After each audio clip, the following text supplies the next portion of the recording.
Radio city கேட்டுட்டு இருக்கீங்க. Good morning. நான் உங்க ரேடியோ சிட்டி லயா. ஒவ்வொரு நாள் ஒவ்வொரு ஸ்டார் நம்ம ஸ்டார் எக்ஸ்பிரஸ்ல வந்து தன்னோட ஜேர்னியை பத்தி பேசுவாங்க, தன்னோட அப்ஸ் அண்ட் டவுன்ஸ் பத்தி பேசுவாங்க, எப்படி படத்துக்குள்ள வந்தாங்க, இனிமே என்னெல்லாம் பண்ணணும்னு ஆசைப்படுறாங்க, எந்த ஆக்டரோட ஆக்ட்ரஸோட நடிக்க அவங்களுக்கு இஷ்டம் இருக்கு, எது பண்ண வேண்டாம், இது எல்லாத்தையுமே நம்மளோட பேசுவாங்க, எல்லாத்தையுமே நம்மளோட பகிர்ந்துப்பாங்க. அதையும் தாண்டி நியூ இந்தியன் எக்ஸ்பிரஸ்ல வர ரீடர்ஸோட குவெஸ்டன்ஸ் வேற நம்ம கேட்டு இன்னும் அதிகமான விஷயங்களை வேற தெரிஞ்சுவோம். அந்த வரிசையில இன்னைக்கு நம்மளோட ஸ்டார் எக்ஸ்பிரஸ் இருக்கிறது யாரு அப்படின்னு பாத்தீங்கன்னா அசோக் செல்வன் தான் நம்மளோட இருக்காரு. பாக்க ரொம்ப ஹைப்பரா தெரியுதுங்க. எப்படி நீங்க ஸ்கூல்ல எப்படி நீங்க படிக்க ரொம்ப பிடிக்குமா? இல்ல ஐயோ சரி ஓகே படிக்கணும் அந்த மாதிரி இருந்தீங்களா? ஸ்போர்ட்ஸ்ல இருந்தேன். ஸ்போர்ட்ஸ்லயா? அப்ப கண்டிப்பா கேர்ள் ஃபேன்ஸ் நிறைய வந்திருக்கும். ஸ்கூல் படிக்கிற வரைக்கும் இந்த கேர்ள்ஸ் அந்த மாதிரி விஷயம்லாம்.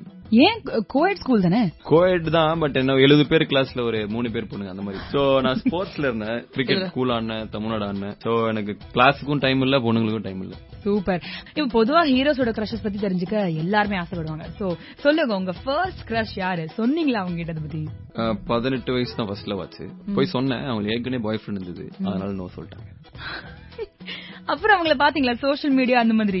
அது ஒரு தனி கதை. அது ரீசெண்டா மீட் பண்ண ஒரு 1 இயர் முன்னாடி. அது ஏன் ஒர்க் அவுட்? இன்னொரு காரணம் என்னன்னா, நான் அப்பதான் வந்து முடிவு பண்ணிருந்தேன் சினிமா போலாம் அப்படின்னு. அவன் வேணான்னாங்க. எனக்கு அங்கேயே கொஞ்சம் 2 பேர் தெரிஞ்சுக்கிற ஒரு ஃபேஸ்ல வந்து சொன்னாங்க சினிமாலாம். அப்பதான் நான் முடிவே பண்றேன் சினிமா போலாமா அப்படின்னு யோசிச்சுட்டு இருக்கேன். அவன் வந்து இல்ல அதெல்லாம் வேணான்னு எனக்கு அங்கேயே ஒரு சின்ன, ஏன்னா சினிமா மேல அவ்வளவு காதல் அப்படி இல்ல, நான் முடிவு பண்றது எப்படி நீங்க சொல்லலாம், அந்த ஈகோ தான். சோ அப்ப இருந்தது. சோ ஒரு 2 இயர்ஸ் முன்னாடி மீட் பண்ணோம். டிகிரி முடிஞ்ச அந்த நியூ இயர் பார்ட்டில 2 இயர்ஸ் நினைக்கிறேன். அவங்க சென்னை வந்திருந்தாங்க, மியூச்சுவல் ஃப்ரெண்டோட ஹவுஸ் பார்ட்டி. இவங்களுக்கு புது பாய் ஃப்ரெண்ட் ஒன்று இருந்தாங்க. அவன் வந்து ஐம் பிக் ஃபேன்னு சொன்னான். பயங்கர சந்தோஷப்பட்டிருப்பீங்களே. அவ்வளவு சந்தோஷம். ஏன்னா அவங்க சினிமா வேணாம்னு சொன்னாங்க. வர்க்கால ஒரு பயங்கரமான ஒரு ஃபீலிங், அது சொல்ல முடியாத அளவுக்கு ஒரு ஃபீலிங் வந்தது. சூப்பர். இப்போ எல்லா சினிமா ஸ்டார்ஸுமே அவங்க வந்த புதுசுல, அதாவது இண்டஸ்ட்ரிக்குள்ள வந்த புதுசுல நிறைய கஷ்டங்கள் ஃபேஸ் பண்ணுவாங்க. ரொம்ப நிறைய பேட் எக்ஸ்பீரியன்சஸ் இருக்கும். சிலது அவங்களுக்கு பிடிக்காத மாதிரி நிறைய விஷயங்கள் நடந்திருக்கும். சோ அந்த மாதிரி ஏதாவது? நிறைய ஆடிஷன் போயிட்டே இருந்தேன் அந்த டைம்ல. வாரம் ஒண்ணு போவேன். எங்க இந்த மாதிரி படம் பாக்குறாங்க, இந்த மாதிரி ஆடிஷன் இருக்குன்னா போயிட்டே இருப்பேன். எல்லாத்துலயும் ரிஜெக்ட் ஆயிட்டே இருந்த ஒரு டைம்ல எனக்கு ஒண்ணுமே புரியல, எதுக்கு எங்க போனாலுமே செலக்ட் ஆக மாட்டோம், இது நமக்கு வேலைக்கு ஆகாது அப்படின்னு நினைச்சிட்டு இருந்தேன். அப்பதான் வந்து பீட்சா 1 ஆடிஷன் போயிருந்தேன். அதுல வந்து இந்த ஸ்டார்டிங்ல ஒரு 3 பேர் வருவாங்க, 2 நிமிஷம் ரோல் நினைக்கிறேன், 5 நிமிஷம் வருவாங்க. 3 பேர் எடுத்துட்டு அந்த ரோலுக்கு நான் நினைச்சேன் ஹீரோ எல்லாம் ஆடிஷன் போறோம், ரிஜெக்ட் ஆகல. அந்த ரோல் போய் ரிஜெக்ட் ஆயிட்டேன். என்னால எடுத்துக்க முடியல. சோ அந்த ரோல் போய் ரிஜெக்டட். அப்ப வந்து அவங்க டைரக்டரோல ப்ரொடியூசர் எல்லாம் எதுவும் சொல்ல, பட் எனக்கே ஒரு விரக்தி. நம்ம பண்ண பெர்ஃபார்மன்ஸ் அவங்களுக்கு பிடிக்காம இருக்கலாம், நம்ம லுக் அவங்களுக்கு பிடிக்காம இருக்கலாம், நம்ம ஏதோ ஒண்ணு பிடிக்காம இருக்கலாம், அவ்வளவுதான். அது வந்து ஒரு ஃப்ரஸ்ட்ரேஷனோட பீக். ஏன்னா எங்க போனாலும் அப்படின்னு. அப்ப நான் ஆக்சுவலா திருக்குமன் ஆபீஸ் வெளியே நின்று முடிவு பண்ணேன், இங்க படம் பண்ணி அவனை விடக்கூடாது அப்படின்னு. சோ பீட்சா 2 கிடைக்கும் போது அவ்வளவு திருப்பி ஒரு ஈகோ பூஸ்ட் தான். அது பயங்கரமான ஒரு உங்களுக்கு ஒரு வெறி தரும். கண்டிப்பா. இப்போ இன்னைக்கு பாக்கும்போது சில பேரோட வளர்ச்சியை பார்த்தா நமக்கு ரொம்ப ஆச்சரியமா இருக்கும். சோ அந்த மாதிரி இப்ப இருக்கிற ஹீரோஸ்ல யார பார்த்து நீங்க அப்பா செம்ம ஃபாஸ்டா வளர்ந்துட்டீங்க ப்ரோ நீங்க சொல்லணும்னா யார சொல்வீங்க? சிவகார்த்திகேயன். ரொம்ப என்ஜாய் பண்ணி பாக்குறேன் இந்த வளர்ச்சியை. இங்க இருந்து ஒருத்தர் வந்து இப்படி பண்றாரு அப்படின்னு. அதாவது நம்ம ஃபீலிங் தான். நான் பண்ணி தான் கண்டிப்பா இன்னொருத்தர் சந்தோஷப்படுற மாதிரி தான். எனக்கு பயங்கர சந்தோஷம் ஒரு வளர்ச்சியை பார்க்க. அதே மாதிரி அவர் இப்போ ஓன் ப்ரொடக்ஷன் பிளான் பண்ணும்போது, ஒரு ப்ராஜெக்ட் அசம்பிள் பண்ணும்போதெல்லாம் பயங்கரமான ஒரு இன்டெலிஜென்ஸ் இருக்கு, தெரியுது. ஃப்ளூக் இல்ல அப்படிங்கிற ஒரு விஷயம் தெரியுது. சோ எனக்கு கண்டிப்பா பயங்கர ஹாப்பி வளர்ச்சியை பார்க்க. Very nice. இப்போ சிவகார்த்திகேயன் பத்தி தான் நம்ம பேசணும். சோ அவர் பத்தி நிறைய பேர் சொல்றது அதான், ஒரு விஷயத்த தேடி போய் நிக்காம அது அவர்கிட்டயே வர வைக்கிறது. அதாவது வேற ஆப்ஷனே இல்ல, நீ என்கிட்ட தான் வந்தானோ அந்த மாதிரி அவரு. நீங்களாவது சந்தோஷப்படுறீங்க. நிறைய பேர் வந்துட்டு பொறாமப்படுறவங்க தான் இருக்காங்க, இவருக்கு எல்லாமே இவருக்கு ஏத்த மாதிரியே கிடைக்குது அப்படின்னு சொல்லிட்டு. சம்டைம்ஸ் என்ன சொல்லுவாங்கன்னா, இந்த வளர்ச்சி டக்குன்னு வந்துருச்சு அப்படின்னு சொல்லுவாங்க. பட் என்னோட அண்டர்ஸ்டாண்டிங் படி அவர் டிவில இருக்கும் போதே பெரிய ஃபேன். நானும் ஒரு ஃபேன். அவர் விஜயிங் ஸ்கில்ஸ் நானும் ஒரு ஃபேன். சோ அந்த டைம் அவர் அங்கிருந்து பில்ட் பண்ண விஷயம் தான். அதாவது இப்ப நீங்க டிவில போகும்போது அவங்க வீட்டுக்குள்ள போற ஒரு ஃபீலிங் வரும்னு சொல்லுவாங்க. சோ அங்கிருந்து அவர் பில்ட் பண்ணி மெதுவா வந்த ஒரு வளர்ச்சி தான். டக்குன்னு வந்த மாதிரி எனக்கு தெரியல. நிஜமாலே டக்குன்னு வரல, ஸ்டெப்பா தான் அவர் வந்திருக்காரு. And he deserves this place தான் நான் நினைக்கிறேன். இப்ப எல்லாரும் ஒரு ஃபிலிம் பண்ணும்போது நிறைய பேட் எக்ஸ்பீரியன்ஸ் இருக்கும். ஒரு படத்துல இன்னொரு படத்துக்கு ஒவ்வொரு எக்ஸ்பீரியன்ஸ் டிஃபர் ஆகும். அப்படி இருக்கும்போது நம்ம அதுல இருந்து என்ன கத்துக்கிறோம்ன்றது தான் இம்பார்ட்டன்ட். அது நடந்துச்சுன்னு சொல்லாம அதுல இருந்து நம்ம என்ன கத்துக்கிட்டு மூவ் ஆன் பண்றோம் அப்படின்னு தான் இம்பார்ட்டன்ட். சோ அந்த மாதிரி உங்களுக்கு ஏதாவது கெட்ட எக்ஸ்பீரியன்ஸ் நடந்து அதுல இருந்து நீங்க கத்துக்கிட்டது அப்படி நடந்திருக்கா? சினிமா வந்து ஒரு படம் ஃபர்ஸ்ட் பண்ணேன், அதான் 7ஆம் அறிவு பண்ணேன். அதுலதான் எடிட் பண்ணி தூக்கிட்டாங்க. நான் ஃபர்ஸ்ட் போய் ரோல் எல்லாம் கேட்டுட்டு இருப்பேன், ஆபீஸ் வேலையை நின்று கேட்டுட்டே இருப்பேன். அப்போ வந்து ஏலாமரி ஆபீஸ் வேலையை நின்று இருக்கும் போது இல்லன்ட்டாங்க, எதுவும் இல்லன்ட்டாங்க. நெக்ஸ்ட் டே போய் அசிஸ்டன்ட் டைரக்டரா சான்ஸ் கிடைக்குமான்னு கேட்டேன். அப்போ வந்து அவர் ஒரு அசிஸ்டன்ட் அஷ்ரஃப்னு ஒருத்தர் பார்த்துட்டு சரி பையன் வந்துட்டே இருக்கான்னு சொல்லிட்டு ரோல் ஒன்று இருக்கு பண்றியானாரு. சரி ஓகே பண்ணலாம்னு சொல்லிட்டு நெக்ஸ்ட் டே போனோம். ஒரு 15 பேர் ரூம்ல நிக்கிறோம். முருகதாஸ் சாரும் ரவிகேச்சந்திரன் சாரும் கேமரா வந்துட்டு சூஸ் பண்றாங்க. டக்குனு என்ன பார்த்து ஓகேன்ட்டாங்க. 15 பேர் எல்லாம் ஹைட் ஹைட்டா எல்லாம் இருந்தாங்க. போயிட்டாங்க. எனக்கு ஆடிஷன் எல்லாம் நடக்குது. முக்கியமான ரோல் 15 days ஷூட், படத்து 3 நாள் தான் கதை திரும்புது அது இதுன்னு. சோ ஆடிஷன் எல்லாம் பண்ணிட்டேன். ஷூட் போயிட்டேன். செகண்ட் டே ஷூட்டுக்கு எனக்கு ஃபர்ஸ்ட் டே ஷூட் போறேன். ஸ்ருதிஹாசனோட காம்பினேஷன் சீன், சூர்யா சார் இருக்காரு, 2 பேரோட காம்பினேஷன் சீன் பண்ணி அதாவது நான் வந்து ஒரு ஸ்ருதிஹாசன் ஃப்ரெண்டு, மனசு உடைஞ்சிருப்பேன், சூர்யா சார் வந்து அட்வைஸ் பண்ணிட்டு போற மாதிரி. சோ பண்ணிட்டேன். எனக்கு பயங்கர சந்தோஷம்.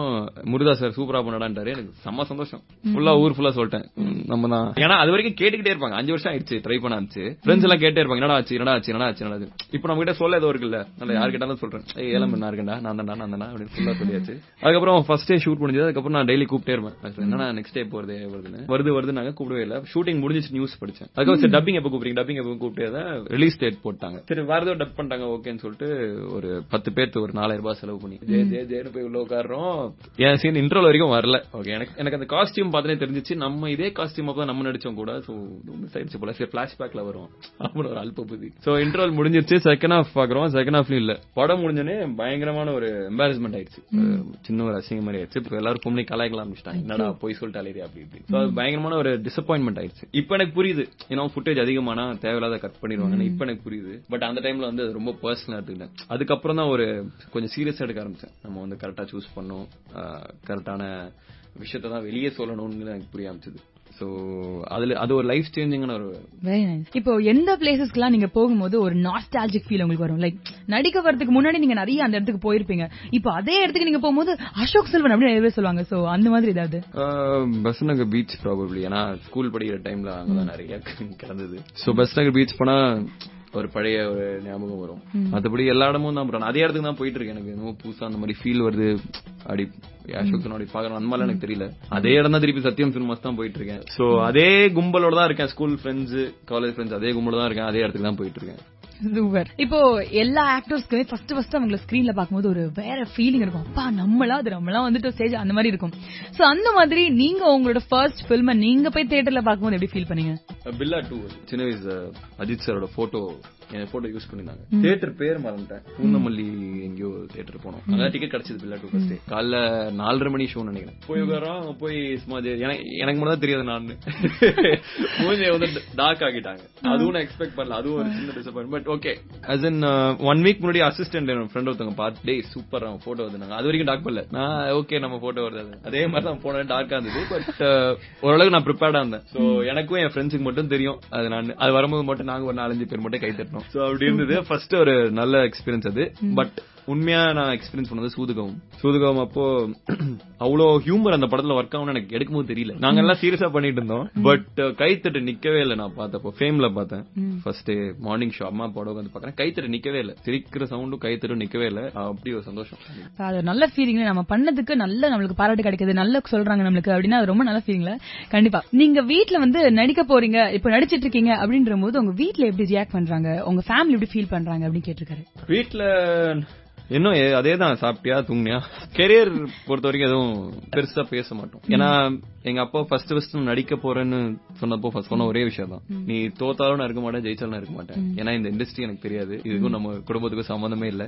சோ நீ தான் எல்லாத்தையும் பாத்துக்கணும் அப்படின்னு சொன்னாரு. அது தெரிஞ்சுதான் நான் சூஸ் பண்ணேன். சோ இப்போ அவர் அதேதான், என்னப்பா ஓகேவா, எல்லாம் ஓகேவா, சாப்பிட்டியா தூங்கினியா, சந்தோஷமா இருக்கு, அவ்வளவுதான் கேட்பாங்க. ஜென்ரலா தான் பேசுவோம். ஃபர்ஸ்ட் சொல்லும் போது ஒரு சின்ன ஒரு தயக்கம், வேணான்னு சொன்னாங்க. பட் ஒரு பாயிண்ட்ல இந்த மாதிரி அட்வைஸ் போயிட்டாங்க, நீ பாத்துக்க ரெடியா இருந்தா ஓகே. ஏன்னா ஜெனுவினா அவங்க கவலைப்பட்டாங்க. நினைச்சாலும் படம் ப்ரொடியூஸ் பண்ண முடியாது, திரும்ப கான்டாக்ட் யாரும் இல்ல. சோ நீயே பாத்துக்கணும் எல்லாத்தையும். வேற ஏதாவது இருந்தா கூட நான் அப்பாவை ஹெல்ப் பண்ணலாம், பட் இதுல என்னால முடியாது அப்படின்னு. which is probably practical. Very right. இன்னைக்கு வந்து எங்களுக்கு இன்டர்வியூ கொடுத்ததுக்கு ரொம்ப ரொம்ப தேங்க்ஸ். தொடர்ந்து FM கேளுங்க. நான் உங்க radio city Laya. Radio city Tamil, எங்கேயும் எப்பொழுதும்.